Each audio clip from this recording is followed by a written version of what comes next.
हम तुम्हारे साथ हैं। जिंदाबाद जिंदाबाद। सुरक्षा तुमको देना होगा, देना होगा, देना होगा। बीमार में जिंदाबाद, जिंदाबाद जिंदाबाद। आजाद समाज पार्टी जिंदाबाद, जिंदाबाद जिंदाबाद। हमलावरों को फांसी दो, फांसी दो।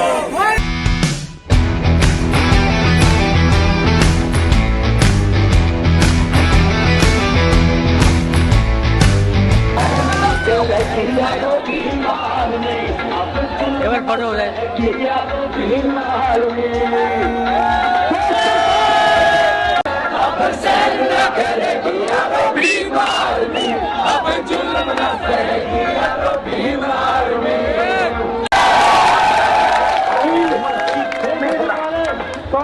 होगा उसकी जान चली जाएगी। एक एक आदमी कीमती इसलिए कह रहा हूं, अपने ताकत पे उसको और मजबूत करो, बैठ जाओ। किसान, कामगार, मजदूर, मेहनत लोग हो, बैठ जाओ अपनी अपनी जगहों पे। और आपकी वजह से देखो बहने माए भी आपके बीच में, ये भी ध्यान रख लो, यही तो हमारी पहचान है ना। ये तो लोग बैठे हैं, उसे जोर लेकर बिठा जाओ, सामने नहीं आए मेरी गड्डी से इनको बिठा दो करके।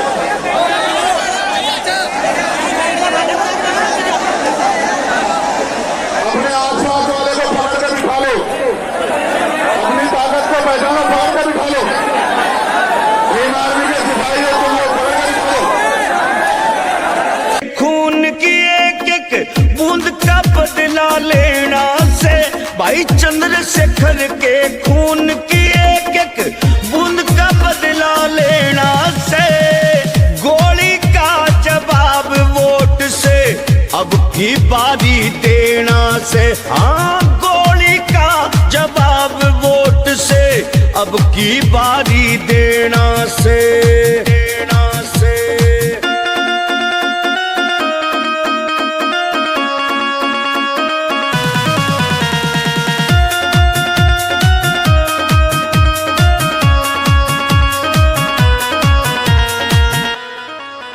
भाई चंद्रशेखर का कहना ईवीएम एक बारी हटा दे। 2024 बीमारी वाले हो नहीं, आरएसएस वाले तो नहीं हो, बीमारी वाले हो पक्का कि अभी वो गोली नहीं बनी जो आपके भाई का सीना चीर जा। जब पूरी सरकार मेरे पीछे पड़ी हुई थी और ये कहा जा रहा था, डीजीपी का ये बयान आ रहा है लॉ एंड ऑर्डर का, कह रहे सरेंडर नहीं कर देंगे चंद्रशेखर को। वो ये संदेश दे रहे थे कि हम इसका एनकाउंटर करके समाज पे संदेश देंगे कि कोई भी अगर सरकार के खिलाफ खड़ा होगा हम उस आवाज को हमेशा के लिए बंद कर देंगे। लेकिन फिर 21 मई 2017 को आप मेरे समाज के सिर माथे सारे लोगों ने आके यही जंतर मंतर, इसी पर आकर आपने मेरे हौसलों को बुलंद करके कहा कि लड़, हम तेरे साथ हैं। और वो दिन है, राज का दिन है, चाहे मैं सीए तेरा नाम से मैं जेल गया हूं, चाहे मैं ऐसी एक ताकत को लेके गुरु रविदास घर की तरफ चल दिया था जब इन्होंने मेरी 250 लाठी मार के थाल उतार दिए कि सच्चो साहब अब तो एसीपी हो गए, जहां रात को मुझे जानवर की तरह मार के घेरा गया, वो यही खड़े हैं। उनके जो साथी जिस थाने में मुझे मारा गया था 2-2, 3-3 बार, वो भी मुझे सवेरे मिले थे। गरीबों के मसीहा चंद्रशेखर भैया, उसे भी माफ कर दूंगा। लेकिन इस बार आपने देखा कि क्या हुआ, जब वो सीबीआई से नहीं रोक पाए, ईडी से नहीं रोक पाए, इनकम टैक्स से नहीं रोक पाए, जब वो झूठे मुकदमों से नहीं रोक पाए, जेल से नहीं रोक पाए, तो कायरों की तरह आके उन्होंने मेरे ऊपर गोली चला दी।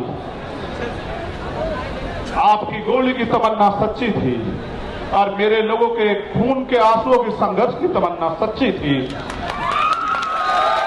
अगर आपके गोलियों की तमन्ना सच्ची होती और मुझे कोई आगे की लड़ाई ना लड़नी होती तो उसी दिन प्रकृति जो है मुझे खत्म कर देती, क्योंकि गोली से का जो सामना वो बड़ा खतरनाक था। मैं आपको ये बात इसलिए बताना चाहता हूं, मैं आपका खून, मैं कल भी था रहा था आज भी था रहा हूं। अब चाहे फर्श पर रहूं या अर्श पर रहूं या मिट जाऊं, मेरे खून का एक एक कतरा आपके स्वाभिमान सम्मान के लिए हमेशा खर्च होगा। मेरी बात को याद रखिए। लोगों ने कितना गुमराह किया आपको, क्या क्या नहीं बताया, क्या क्या नहीं आरोप लगाए। क्योंकि जब एक गरीब का बेटा खड़ा होता है तो बहुत लोगों को तकलीफ होती है। लोगों को लगता है कि ये देश अमीरों का है, लेकिन आप मेरी बात के साथ खड़े रहोगे। और दिल्ली में आज आपने इतिहास लिख कर दोबारा दिखा दिया मेरे लोगों। मुझे गर्व है आपको, मुझे गर्व है कि मैं गरीब समाज में जन्मा था। मेरा समाज गरीब है और मेरा समाज सम्राट अशोक की तरह गरीब रहेगा। मुझे इस बात का किसी की बारात रोक दो, किसी के ऊपर निशान कर दो, किसी को थूक दो, किसी में थूक चटवा दो, किसी की मूंछ काट लो, किसी के पानी छूने पर हत्या कर दो, तो पहले ये ताकतवर लोग था, उनका जन्मसिद्ध अधिकार है। मगर जब से भीम आर्मी के सच्चे पहरेदार मैदान में आए हैं देश के अंदर, वो कर तो देते हैं घमंड में, लेकिन उन्हें नू नहीं बचा, उनकी मां भी नहीं बचा सकती उन्हें। फिर सरकार को फिर वो जाते हैं जेल। जब वो जेल जाते हैं तो वहां बैठ के वो सोचते हैं कि हम किसकी वजह से जेल जा रहे हैं। तो जब वो जेल जाते हैं तो फिर वो क्या करते हैं पता है? वो जेल जाके ये कहते हैं बाहर निकलते कि इस आदमी को निपटाओ, वरना तो हमारा एक छत्र जो अधिकार है वो खत्म हो जाएगा इस देश में। उन्होंने शुरुआत ये यहां नहीं की, उन्होंने शुरुआत बिहार में की। जब भाई राकेश पासवान को उन्होंने 20 गोली मारी, हम समझ नहीं पाए। 20 गोली मारने के बाद उन्होंने लगा डर जाएंगे, लेकिन आप डरे नहीं। फिर उन्होंने विदिशा में हमारे जिला अध्यक्ष भाई चरण सिंह की हत्या करी, फिर भी नहीं हम डरे। हम आंदोलन में आए, हमारी जान चली गई, तब भी नहीं डरे। फिर उन्हें लगा कि भाई जड़ ही काटो, टहने भी मजबूत हैं, जड़ भी मजबूत है, पत्ते भी मजबूत है, भाई जड़ ही काटो। तो बाबा साहब बड़े रुकने के नहीं। तो जड़ काटने का वो क्या था कि चंद्रशेखर आजाद को निपटा दो। देखो वो तो बच्चे हैं जिन्होंने ये किया है, सच बात बता रहा हूं, बच्चे। लेकिन उनके हाथ पीछे जो है ना, जिन्होंने उनके हाथ में हथियार दिए वो बच्चे नहीं है। हम सीबीआई जांच की मांग इसलिए कर रहे थे कि बहुत सारे लोगों ने मजाक उड़ाया कि अपने आप सिक्योरिटी लेने को हमला कर दिया। जिसकी रक्षा इतना बड़ा समाज करता हो, जिसकी रक्षा जो है सम्राट वीर भोज के वंशज करते हो, जिसकी रक्षा छोटू राम के वंशज करते हो, जिसकी रक्षा गुरु गोविंद सिंह जी के बच्चे करते हो, जिसकी रक्षा सदगुरु रविदास जी महाराज के बच्चे करते हो, जिसकी रक्षा भगवान वाल्मीकि महाराज के बच्चे करते हैं, उनको लगा कि वो उसको मिटा देंगे। ये किसान कमेरों की आवाज है, ये मिट्टी का। सम्मानित साथियों,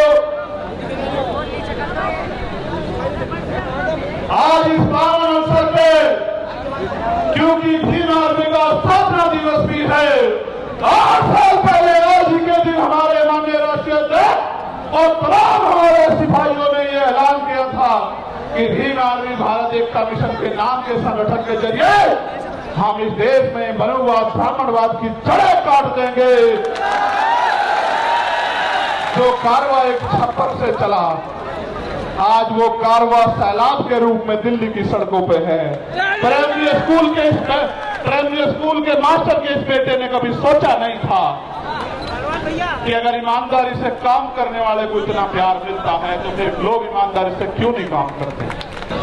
मैं आपसे पहले पूछना चाहता हूं, क्या मैं कोई गलत लड़ाई लड़ रहा हूं? क्योंकि कहते हैं पुनर्जन्म होता है, मैं तो मानता नहीं। लेकिन सच ये है कि जब वो गोली चली थी, मैं ईमानदारी से कह रहा हूं, मैंने अधिकारी को फोन करके कहा कि गोली तो लगी है, लेकिन लगी कहां ये पता नहीं था। और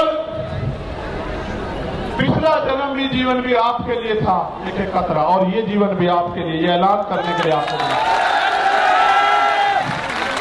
दूसरा, सीबीआई जांच क्यों जरूरी है ये भी सुन लो। जो लोग ये कह रहे थे सुरक्षा के लिए गोली चलवाई या करा, तमाशा बना रहे थे, उनको आदत है मुझे नीचा दिखाने की, आदत है उनको। क्योंकि उन पे ये गरीब का बेटा पच नहीं रहा भाई, ये कमेरी माँ का बेटा पच नहीं रहा उन पे। तो मैं भी उनको बता देना चाहता हूं कि हो सकता है आपके मालिकों के हाथ भी इसमें शामिल ना हो, इसलिए मैं इसकी सीबीआई जांच चाहता हूं कि मेरे जान से ज्यादा, मेरी जान से, मेरे लोगों से ज्यादा दूसरों को कुछ प्यार हो गया है, वो क्यों मेरी जान लेना चाहते हो? तो प्रकृति के आशीर्वाद से, आप भाइयों के सहयोग से, प्रार्थनाओं दुआओं से मैं आपके बीच में, वरना ऐसा भी हो सकता है कि आज यहाँ आप इकट्ठा तो होते, मेरी तस्वीर लगी होती और आप रो रहे होते कि भाई हमारा भाई चला गया।